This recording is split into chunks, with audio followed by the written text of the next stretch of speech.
everyone! Good morning! Ayun guys, so today's video guys, ayan i-open ko na yung aking in-order na ano siya guys, yung ating nauusong ang ano ngayon, yung ating false eyelashes. Ayan, hindi pwedeng hindi ko try ito guys. Ayan po, pasensyahan nyo yung boses ko guys na mamaos. Ayan, dahil nga po, ayan, inubo ako guys at hindi pa ako magaling. Ayan po, tingnan mo yung tsura ko guys.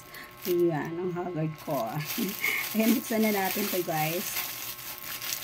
Ayan, sana, ganda to siya guys at madaling idikit. Tatry natin idikit guys. Ayan, first time kong maglagay nito guys. Ayan, kaya i-try natin to. Ayan po. Try natin to guys. Charan! Ayan po. In fairness, medyo maayos yung kanilang guys, pag-wrap. Ayan. Ito na yung ating false and guys, isang set siya guys. Ayan, ito yung kanyang extra pinset. Ito yung pinset na gagamitin natin guys, or tweezer ang tawag na to guys. Ayan, and then ito, ayan, meron silang pag-gift sa akin guys. Ano naman to? Ayan.